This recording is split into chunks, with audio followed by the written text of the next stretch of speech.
Sprixie Show! Welcome to the first episode of the Sprixie Show. Today, we're going to be looking at something so interesting and so high-grade!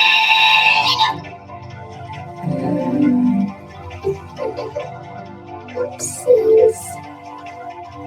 Never mind. So, do you know what we're going to be doing today? A review? You betcha! Are you excited? Because I'm excited. Well then, here we go. This is our first review.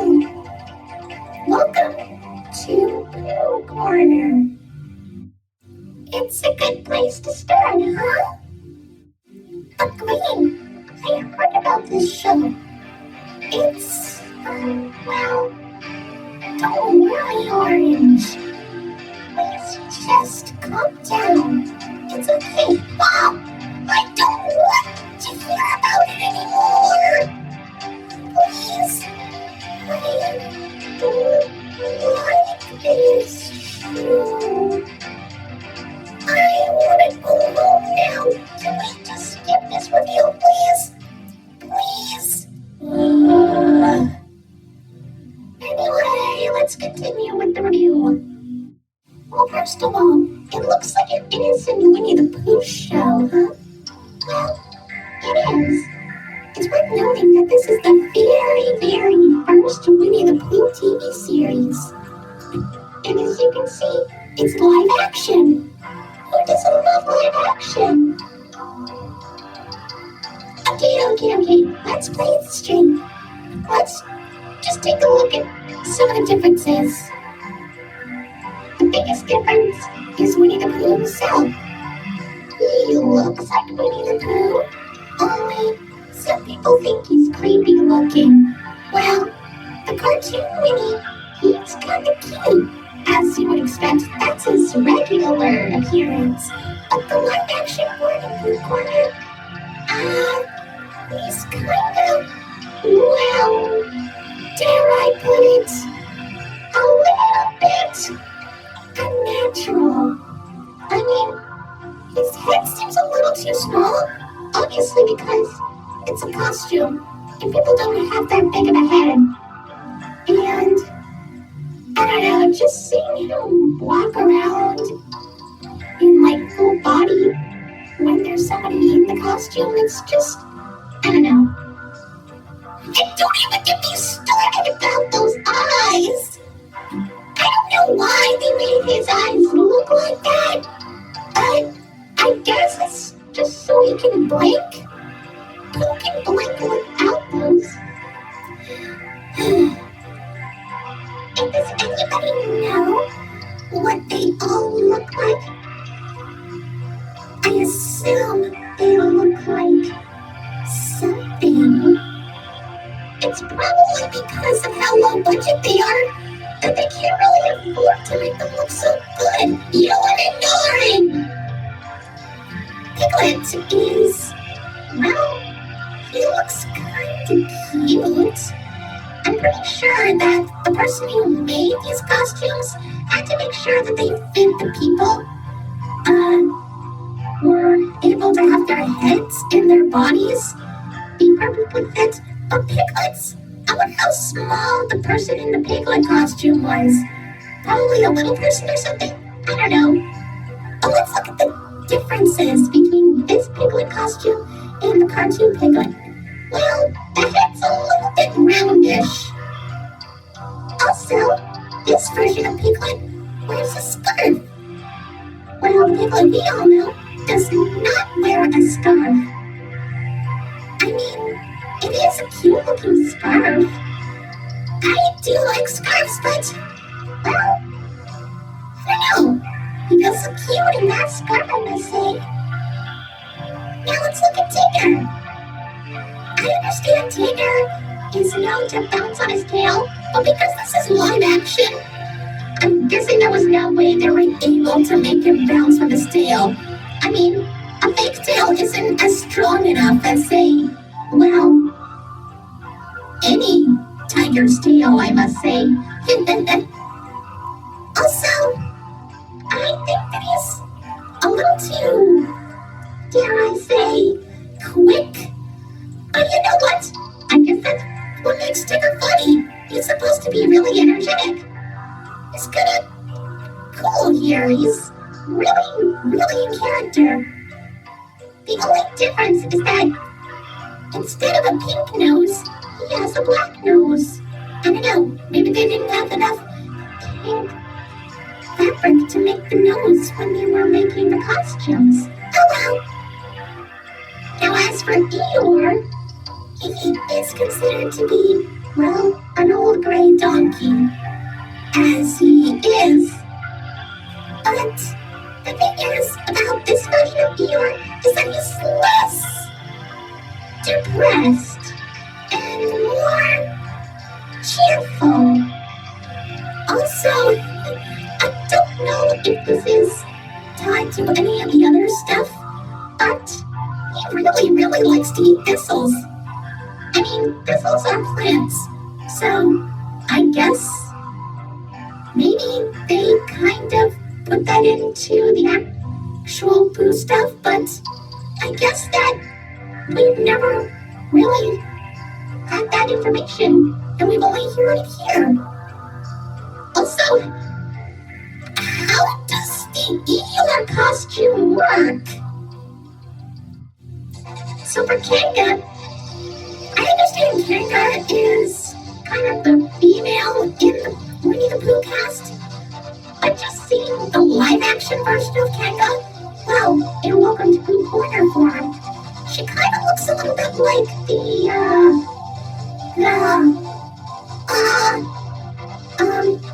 alright, let's move on. Well, he's actually kind of cute. And that's all. Moving on. As for Rabbit, okay, going back to the costume proportions, and, well, the reason why they look like this is so they can fit the person in the costume. But for this, I feel like Rabbit looks a little bit too wide. Well, the cartoon Rabbit is more, well, thin, I must say. Also, I guess that Rabbit is less cranky than his original cartoon counterpart. Maybe the people who made the show just don't like Rabbit being a jerk. Finally, we have Owl. Owl, well, I'm guessing he's more of the, I don't know, he does have the gag of, or the running gag, I must say, much like Eeyore with the thistles. He likes to talk about his relatives. But you know what? Well, I'm guessing that's kind of a thing he could do.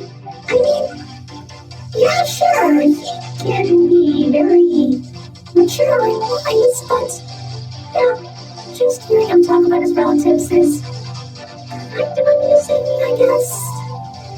But yeah, I'll stick with that. I can understand.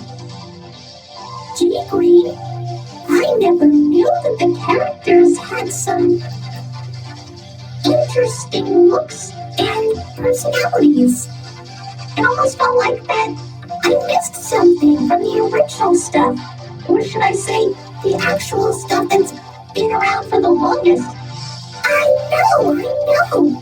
And you, on the other hand, always respected them as creepy. But if you keep on looking at them, they might not seem creepy at all. They're actually kind of cute. And really funny. Yeah, sure, it might be pretty low budget. They probably didn't have enough money. But I see them as just okay. They're supposed to be pure and sweet. and adorable. And they are, just like in here. I'm not sure about that, because look at this. PSAs with Pooh. Exactly. PSAs. We need to talk about them. Why are you wearing glasses? Oh, uh, you know what? I don't know. According to this, it seems that they did these PSAs for educational children for schools. They talked about school bus safety and stranger danger. Oh, that's nice. I guess it would have been. Wait, what? School bus safety, etiquette, and stranger danger? Are you telling me that they also educate children at school? Yeah. Is that a problem? I can't believe that those kids were actually able to pay attention without, worrying. Don't worry about anything. You see, Pooh's Great School Bus Adventure is a 13-minute long PSA that was released, I believe, in 1984. It taught children all about proper school bus etiquette. Well, what the plot is that the gang boards the school bus to deliver a forgotten school lunch to Christopher Robin, which I believe is the only time he was ever addressed to in the show. Anyway, while on the bus, they talk about what to do and what not to do in terms of school bus safety. This includes not running in front of the bus, not going under the bus, and don't eat or drink on the bus. Proper safety, school bus stuff, all that kind of, stuff like that. I mean, it's not really that popular. In fact, I'm pretty sure that you can only find a VHS copy of it somewhere in, I don't know, a really old vintage antique store or something, some kind of thrift shop. There's no way you're able to find it in a library anymore. Unless you look hard. Really hard.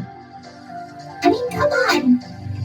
I feel like this is probably one of the most jarring things I have ever experienced from Winnie the Pooh, but there's more.